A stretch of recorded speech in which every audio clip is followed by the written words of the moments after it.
بسم الله الرحمن الرحيم الحمد لله رب العالمين والصلاة والسلام على أشرف المرسلين نبينا محمد وعلى آله وأصحابه أجمعين والتابعين لهم بإحسان إلى يوم الدين. السلام عليكم ورحمة الله. ñu ngi leen di nuyu di leen ziyaare di leen ndokkeel ci weeru tedd wi nu nekk di ndokkeel ñu organiser lii itam ci liggéey bu am solo bi ñu taxawe di ndokkeel itam niñ ko jëmee ci ñoom mu ngi xéewal gu leen suñu borom tabaaraka wa taala defal jaarale ko ci seen mbokki jullit lépp di war a doon ak cant. joxe moom lu am solo ci lislaam la. joxe ngir yàlla lu am solo ci lislaam la. dimbali koo tane di lu am solo ci lislaam loo xam ne li cay dikk ci alxuraan ak ca dikk ci sunna Yonent bi sallallahu alayhi wa sallam bari na lool dañ cay tënk rek ci benn xadis wala ñaari xadis yu jóge ci Yonent bi sallallahu alayhi wa sallam dafay wax ne al muslimu axul muslim laa yadlimuhu wala yuslimuhu man kaana fi xaajati axiihi kaana allahu fi xaajatihi wa man faraja an muslimin kurbatan faraja allahu anhu biha kurbatan min kurabi yawm alqiyama wa man satara musliman satarahu llahu yawm alqiyama muttafaqun alayh. di rafetlu en tout cas bés bi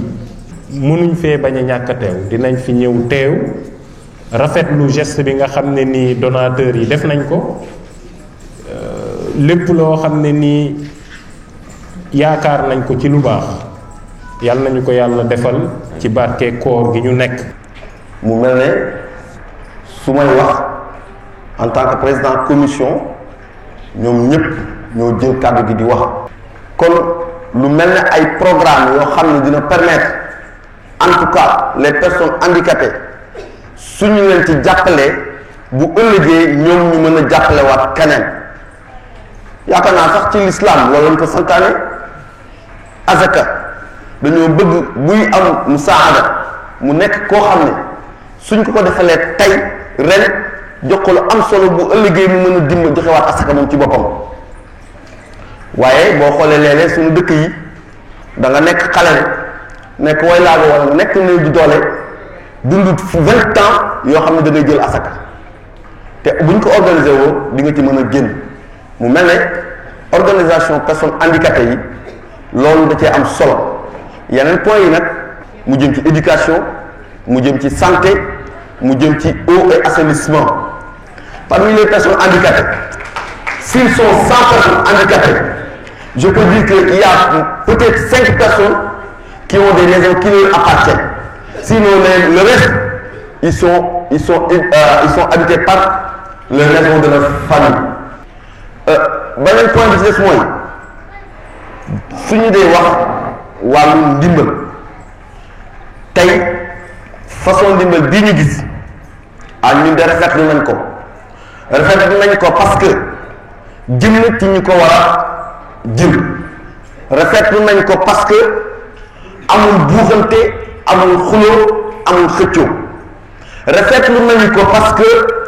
kenn newul ne way laaga yekk moom mbubboo woonu dem jox ko kaneen loolu lu am solo la te ñu ci bàyyi xel di ci attirer attention donateurs yi souvent donateurs yi am nañ habitude ne lii way laaga yekk moom mbubboo leen waneen ko ni ko directeur action sociale waxee léegi mbubboo ko waneen ko def ci seen promotion te handicapé yi moomuñu ko. di sant nag yéen association handicapé yépp ci ñëw bu rafet bi bu ànd ak teggin ànd ak yar tey bu doon ñun njàccaar yi lii fi toog ni da ngay déglu leen noppi leen toog leen mais yàlla moo def ci yéen yar dafa mel ne kenn nekkul ci saal bi ñépp ni tekk moo tax yàlla lum la xañ am na lum la jox kii handicapé la waaye ko yaradi ko la doo ko dégg ah man boog dégguma ko kon jazakumullahu xayral jaza lii nag dafa am ñu ko fi indi muy ay ndimbal yoo xam ni ñi ko joxe ñaar tudd nañ fi aay bi yàlla doo nga tax ñu joxe ko ña ca génne seen xaalis xamuñu leen xamoo leen te àdduna du dox ba kenn daja ci yéen ni leen maa leen joxoon nàngam ñoom bëgguñoo xam sax ñun ko jox na leen leer ni rek àgg na ci seeni mbokku jullit yoo xam ne soxla nan ko ñi organiser lii nag muy benn association boo xam ne ci laa bëgg a wax tuuti mooy association boo xam ne ñu ngi tudde seen bopp sàkku yiw noonu leen tudde seen bopp comme ni ngeen ko gisee ci banderole bi ñoom yi ni yëngatu du ci lii rek dañuy yëngatu ci ay mbir yu bari dinañ yëngatu ci mbiru santé xam nga ni nit ñi soxla nan faju parce que ñépp a wéradi comme ni ko Maxtaar Fall waxee woon sànq yàlla na yàlla dolli kattani ban gën koo dolli ñi ngi yëngatu ci wàllu développement encore tey ñëw ci village boo xam ni au lieu que nga jënd xaalis jox leen nga créer leen loo xam ni ñoom ci seen bopp mën nañ faa génne loo xam ni dootuñu soxlaate leneen ñu am seenub tool wala seen nangam nga defal leen ay teen ñu bay ci balaa ñetti weer ñeenti weer ñu génn ci ay tonnes yu bëree bëri dem jaay ko ñoom ñi ngi dox ci loola ñi ngi dox encore ci néewal ñàkk gi ci Sénégal gis ñoo xam dañ leen di cibler muy ñu ñàkk ñu xam ni ñii mën nañ leen a jàppale ñu jox leen fonds ba pare nag accompagner leen ñuy dem kon ñii ñooy ñi nga xam ni ñoo fi ñëw tey muy waa association sàkku yiw yàlla na leen yàlla defal yiw googa ñuy sàkku waaye yaakaar naa ne day nii ñu ko sàkkoo baax na gis nga mbokk yi koy joxe soxlawuñu ci ñun koy jox sant soxlawuñ ci ñun koy jox ñu xam leen liñ soxla mooy ngeen ñaanal leen kon yàlla na yàlla nangu jëf yépp yàlla na yàlla defal mbir yi mu nekk xaalisatan li wajhil karim wassalaamu aleykum wa rahmatullahi wa barakatu Assalamu alaikum wa rahmatullahi wa barakatuh. On représente Sakoyo Action pour Espoir, une association qui est basée en France, qui a été fondée par des frères sénégalais qui à la base ont grandi au Sénégal et qui ont ensuite voyagé vers la France pour aller étudier. Donc, je disais, Action pour Espoir, c'est une association de frères sénégalais qui ont voyagé vers la France pour soit travailler, soit pour étudier. Ils auraient pu rester tranquillement en France pour étudier ou pour travailler et s'occuper de leur vie, mais ils ont décidé quand même d'aider les Sénégalais, car comme ils ont rappelé ici les imams et l'autorité, que l'islam c'est la religion de la solidarité et de l'entraide. Donc ils n'ont pas pensé seulement à eux-mêmes, mais ils ont aussi pensé à vous. Donc on remercie les autorités, on remercie les oustas, et on remercie tous ceux qui s'occupent de l'Ouga et qui s'occupent des gens qui ont besoin d'aide et d'entraide. Bien sûr aussi on remercie le président de l'association des handicapés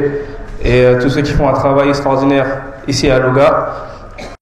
Ça montre que dans la communauté du prophète Mohammed sallallahu alayhi wa sallam, il reste encore des gens bien. Car chacun pourrait s'occuper de ses besoins et de ce qu'il a besoin et de sa famille, mais on voit que des personnes sacrifient leur temps, leur argent pour aider d'autres personnes. Et ça, c'est un signe de grand bien, bi'idhnillah. Et quiconque fait le bien, Allah le rétribuera par un bien, bi'idhnillah. Donc, il n'y a pas d'action pour l'espoir, d'un côté les autorités et d'un côté les imams, non. On est tous ensemble, comme disent Nyokobok. Et on espère, Inch'Allah, qu'on continuera à travailler ensemble pour vous apporter de la nourriture, de ce que vous avez besoin. Mais le plus important, c'est l'espoir, parce qu'ils disent que quand il n'y a pas d'espoir, il n'y a pas de vie. Wa sallallahu wa sallam ala nabina Muhammad wa ala alihi wa sahbihi wa sallim. Assalamu alaikum wa rahmatullahi wa barakatuh. Juste un message, je veux juste rajouter un message. Donc il ne faut pas oublier que toutes ces denrées-là, les gens qui ont financé ça, ils ne sont pas là.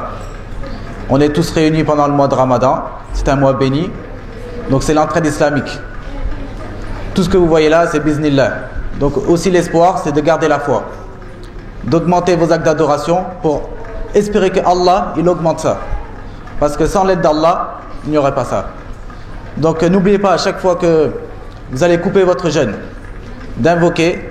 pour vos frères et vos sœurs musulmanes qui ont participé à ça,